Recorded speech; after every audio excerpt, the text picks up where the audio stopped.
Los Angeles শহর, কংক্রিটের জঙ্গল, আকাশচুম্বী ভবনের ছায়ায় হারিয়ে যাওয়া হাজারো স্বপ্ন, আর ফুটপাতে পড়ে থাকা এক অচেনা মানুষ, নাডা। তার সামনে অপেক্ষা করছে মানব ইতিহাসের সবচেয়ে ভয়ঙ্কর সত্য। কাজের সন্ধানে সে শহরে ঘুরে বেড়ায়, কিন্তু কাজ পায় না। তার জন্যে কোনো কাজ নেই বলে তাকে ফিরিয়ে দেওয়া হয়। কাঁধে একটি ব্যাগ, চোখে ক্লান্তি, আর মুখে এক রাশ নীরবতা। হঠাৎ তার কানে ভেসে আসে এক কণ্ঠ, ওরা এসে গেছে, তারা মানুষের হৃদয়কে অন্ধ করে দিয়েছে, ধনী আর ক্ষমতাবানদের কিনে নিয়েছে, আমাদের নেতাদের গোলাম বানিয়েছে। মানুষ এখন আর মানুষ নয়, মানুষ এখন গবাদি পশু। জাগো, সবাই জাগো, তারা আমাদের চারপাশে সর্বত্র। একজন প্রচারক রাস্তায় দাঁড়িয়ে এই সতর্কবার্তা দিচ্ছিল। লোকজন হাসছিল, কেউ শুনছিল না। কিন্তু সেই অচেনা মানুষ, সে থেমে গেল। সে জানত না এই কথাগুলোই একদিন তার জীবন বদলে দেবে। মানুষের লোভ ও আকাঙ্ক্ষা দিন দিন বেড়েই চলেছে, বিশেষ করে ধনী লোকের। এদিকে গরিবরা গরিব হচ্ছে, তারা তাদের মাথা গোজার আশ্রয়টুকুও হারাচ্ছে। একটি নির্মাণস্থলে সে লেবারের কাজ জোগাড় করে।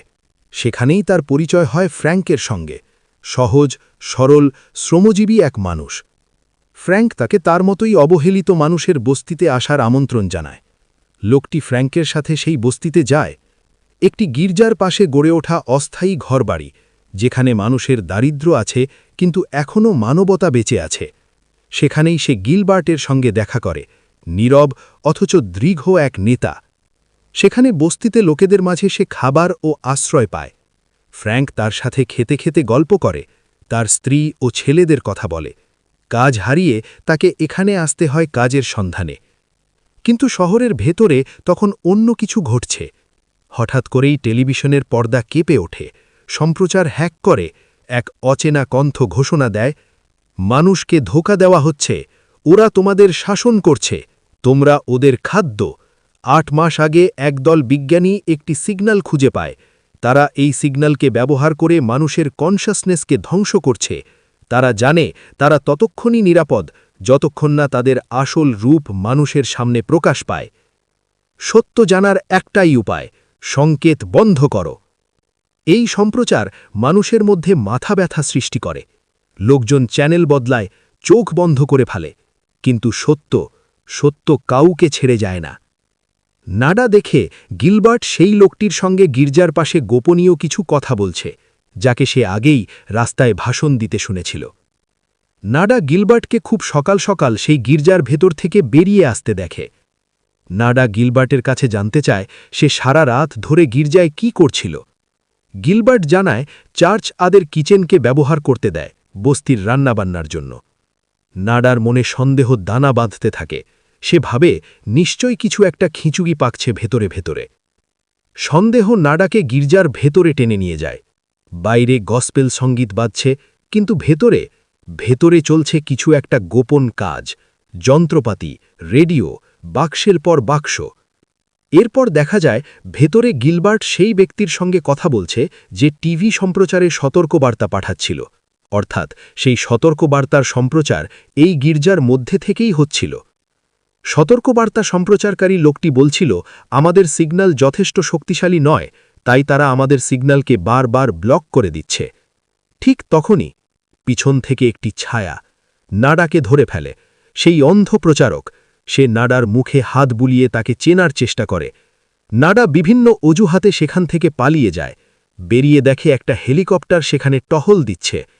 তারপরেই গিলবার্ট চার্চ থেকে বাক্সগুলো বের করে গাড়িতে তাড়াতাড়ি করে লোড করতে থাকে। নাডা একটি ক্যামেরা নিয়ে এগুলো পর্যবেক্ষণ করছিল। ফ্র্যাঙ্ক তাকে এইসব থেকে দূরে থাকার পরামর্শ দেয়। আর কিছুক্ষণের মধ্যেই যেন নরক নেমে আসে। বিশাল পুলিশ বাহিনী আসে, লাঠি চলে, গুলির শব্দ। একে একে সব বস্তির ঘরবাড়ি ভেঙে গুড়িয়ে দেওয়া হয়। মানুষ ছত্রভঙ্গ হয়ে এদিক ওদিক ছুটাছুটি করতে থাকে। গির্জা পুড়িয়ে দেওয়া হয়। প্রচারক ও হ্যাকারকে রক্তাক্ত করা হয় আইনের নামে। নাডা দূর থেকে সব দেখে, তার কিছু করার থাকে না, পালাতে বাধ্য হয়। সকালবেলায় সেই ধ্বংসপ্রাপ্ত বস্তি থেকে মানুষ তাদের প্রয়োজনীয় জিনিসপত্র তন্ন তন্ন করে খুঁজতে থাকে। নাডা সেই গির্জার ভেতরে ঢোকে। ধ্বংসস্তূপের ভেতর থেকে সে একটি বাক্স উদ্ধার করে। বাক্সটাকে একটি নিরিবিলি জায়গায় নিয়ে যায়। ভেতরে অনেক সানগ্লাস। সে একটা সানগ্লাস রেখে নেয়। সে জানত না এই চশমা তার চোখ খুলে দেবে। চশমা পরার সঙ্গে সঙ্গে পৃথিবী বদলে যায়, রং হারায়, সব সাদা কালো। বিলবোর্ডে লেখা ভেসে ওঠে, obey, consume, conform, marry and reproduce. Television, পত্রিকা, ম্যাগাজিন সবই আদেশ দিচ্ছে। আর মানুষের মুখের নিচে লুকিয়ে আছে ভয়ঙ্কর, অদ্ভুত চোখওয়ালা ভিন্নগ্রহী প্রাণী। নাডার শরীর ঠান্ডা হয়ে যায়। সে তার দিকে অবাক দৃষ্টিতে তাকাতে থাকে। মানুষের মাঝে অনেক সেই ভিন্নগ্রহী জীবদের দেখতে পায়, যাদেরকে চশমা ছাড়া বাইরে থেকে চেনার উপায় নেই।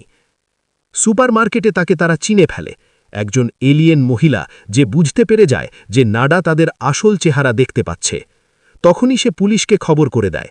সেই সুপারমার্কেটে উপস্থিত আরও সেই এলিয়েনরা নাডার চেহারার বর্ণনা পুলিশকে দিতে থাকে তাদের হাতে থাকা রিস্ট ওয়াচের মাধ্যমে, যেটা একটা ট্রান্সমিটারের কাজ করে। দুজন এলিয়েন পুলিশ এগিয়ে আসে। নাডা তাদের মেরে তাদের বন্দুক নিয়ে নেয়। একটা ব্যাংকে ঢোকে। সেখানে থাকা এলিয়েনদের শ্যুট করতে থাকে। একজন এলিয়েন তার হাতে থাকা রিস্ট ওয়াচ ব্যবহার করে অদৃশ্য হয়ে যায়। এই প্রথম যুদ্ধ শুরু হয়। রক্ত ঝরে, গুলি চলে। নাডা পালায় না, সে লড়ে, কিন্তু পুলিশ চলে এলে সে সেখান থেকে পালিয়ে যায়। একজন মহিলা, হলি থমসন, সে তাকে ভয় দেখিয়ে তার গাড়িতে ওঠে। পুলিশের হাত থেকে বাঁচতে তার বাড়িতে গিয়ে ওঠে। তাকে সত্য দেখাতে চায়, কিন্তু মানুষ সবসময় সত্য চায় না। হলি জানায় সে কেবল 54-এর অ্যাসিস্ট্যান্ট প্রোগ্রাম ডিরেক্টর, অর্থাৎ যে চ্যানেল হ্যাক করে সম্প্রচার করা হয়েছিল। নাডা তখনই চমকে ওঠে এবং হলিকে বলতে চায় যে তারা টিভির মাধ্যমে এক ধরনের সিগন্যাল ছড়াচ্ছে। ঠিক তখনই হলি তাকে ধাক্কা দিয়ে জানালার বাইরে ফেলে দেয়। পুলিশকে খবর করে। এদিকে নাডা প্রাণে রক্ষা পেলেও অনেক চোট পায়। সে কোনো রকমে পালিয়ে বাঁচে, কিন্তু সানগ্লাসটা হলির বাড়িতে ফেলে আসে। কনস্ট্রাকশন সাইটে গিয়ে ফ্র্যাঙ্কের সাথে দেখা করে। নাডা ইতিমধ্যেই একজন দাগী আসামি বলে প্রচারিত হয়েছে, তাই ফ্র্যাঙ্ক তাকে বিশ্বাস করে না, চলে যেতে বলে। নাডা যেখানে সানগ্লাস ভর্তি বাক্সটা লুকিয়ে রেখেছিল সেখানে গিয়ে সানগ্লাসের খোঁজ করে, কিন্তু সে সানগ্লাস খুঁজে পায় না, কারণ সেই ডাস্টবিনের ভেতর থেকে সমস্ত ময়লা একটি গাড়িতে লোড করে ফেলেছিল। গাড়ি থেকে কোনো মতে এক জোড়া সানগ্লাস খুঁজে পায়। এই সানগ্লাসটা সে ফ্র্যাঙ্ককে পড়াতে চায়, কিন্তু ফ্র্যাঙ্ক তার কোনো কথাই শোনে না। ফলে নাডা জোর করে। অনেকক্ষণ দুজনের মাঝে মারামারি চলে। শেষে চশমা ফ্র্যাঙ্কের চোখে, আর ফ্র্যাঙ্ক চুপ করে যায়, কারণ সত্য চোখ বন্ধ করলেও পালানো যায় না। তারা একটা লজে গিয়ে ওঠে, প্ল্যান করে কারা এই সানগ্লাস বানিয়েছে তাদের খুঁজে বার করতে হবে। গিলবার্ট ফ্র্যাঙ্কের পিছনে তাদের কাছে পৌঁছায়, তাদের বন্দুক দেয়, তাদের গোপন আস্তানায় গাকে। রাতের বেলায় দুজনে সেখানে যায়। একজন তাদের সানগ্লাসের বদলে কন্ট্যাক্ট লেন্স দেয়। তাদের আসল সত্য প্রকাশ পায়। এলিয়েনরা পৃথিবী দখল করছে, এখানকার বায়ুমণ্ডল বদলাচ্ছে, নিজেদের মতো বানাচ্ছে, সম্পদ লুটছে আর ধনী ও প্রভাবশালী মানুষদের কিনে নিচ্ছে। গিলবার্ট তাদের দুজনকে আধুনিক অস্ত্রশস্ত্র প্রদান করে, এক পরিপূর্ণ যুদ্ধের প্রস্তুতি। গ্রুপের একজন ফ্র্যাঙ্ককে সেই এলিয়েনরা যে রিস্ট ওয়াচ ব্যবহার করে তার একটি দেয়। নাডা সেখানে হলিকে দেখতে পায়। আশ্চর্য হয়, সে এই দলেরই একজন সদস্য ভাবে। কিন্তু বিশ্বাসঘাতকতা সবচেয়ে ভয়ঙ্কর অস্ত্র। পুলিশ হামলা চালায়, রক্তে ভেসে যায় প্রতিরোধ। গিলবার্ট সহ অনেকে মারা যায়। নাডা ও ফ্র্যাঙ্ক লুকোয়, কিন্তু পুলিশ তাদের ঘিরে ফেলে। সেই সময় হঠাৎ করে ফ্র্যাঙ্কের হাত থেকে রিস্ট ওয়াচটা পড়ে যায়। একটা পোর্টাল খুলে যায়। নাডা ও ফ্র্যাঙ্ক সেই পোর্টালে প্রবেশ করে এবং টেলিপোর্ট হয়ে অন্য জায়গায় পৌঁছে যায়। জায়গাটা তাদের কাছে অপরিচিত, দেওয়ালে লেখা ভাষাও তাদের বোধে আসে না। তারা একটি সমাবেশে পৌঁছায়। এলিয়েনদের উৎসব, মানুষের পরাজয় উদযাপন হচ্ছে। তাদের মধ্যে সেই সব মানুষও আছে যারা এলিয়েনদের সহায়ক। তখনই তাদের পিছন থেকে একজন কাঁধে হাত রাখে। দেখে তাদের বস্তিরই এক লোক। সে দুজনকে ভাবে যে এরাও তাদের দলে যোগ দিয়েছে, তাই তাদেরকে ঘুরিয়ে ঘুরিয়ে সবকিছু দেখাতে থাকে। দেখে একটা স্পেসপোর্ট, যার মাধ্যমে এই এলিয়েনরা এক গ্যালাক্সি থেকে অন্য গ্যালাক্সিতে নিমেষের মধ্যে পৌঁছে যায়। এরপর তাদেরকে সেই রুমে নিয়ে যায় যেখান থেকে সিগন্যালের ট্রান্সমিশন কন্ট্রোল করা হয়। নাডা স্টুডিওর মধ্যে প্রবেশ করতে চায়। তাদের অনুমতি না দিলে ওখানে উপস্থিত থাকা দুজন গার্ডকে তারা শ্যুট করে দেয়। ভেতরে ঢুকে এলিয়েনদের একের পর এক শ্যুট করতে থাকে। জানতে পারে সিগন্যাল ট্রান্সমিশন করা হচ্ছে ওপরে ছাদে ট্রান্সমিটার থেকে। নাডা হলিকে দেখতে পায়। তাকে নিয়ে যখন ওপরে যায়, হলি সত্যিকারের রূপ দেখায়, ফ্র্যাঙ্ককে শ্যুট করে। নাডা একা দাঁড়ায়। সিকিউরিটি হেলিকপ্টার চলে আসে। নাডা হাত থেকে বন্দুক ফেলে দিতে বাধ্য হয়, কিন্তু তার জামার ভেতর লোকানো পিস্তল বের করে হলিকে শ্যুট করে। ট্রান্সমিটার ধ্বংস করে দেয়। সিগন্যালের ট্রান্সমিশন বন্ধ হয়। পুলিশের গুলি এসে লাগে তার শরীরে। মৃত্যুর মুখে দাঁড়িয়ে তাদের ইশারা দেয়, তোমরা যেতনি। আর তখনই সারা পৃথিবীর মানুষ নিজেদের পাশে দাঁড়িয়ে থাকা দানবগুলোকে দেখতে পায়। তাদের আসল চেহারা ফুটে ওঠে। সত্য আর লুকানো যায় না। বন্ধুরা, কেমন লাগলো আজকের মুভির গল্প অবশ্যই কমেন্টে জানাবে। লাইক করবে, সাবস্ক্রাইব করবে আর বেল আইকনটি প্রেস করে রাখবে নোটিফিকেশন পেতে।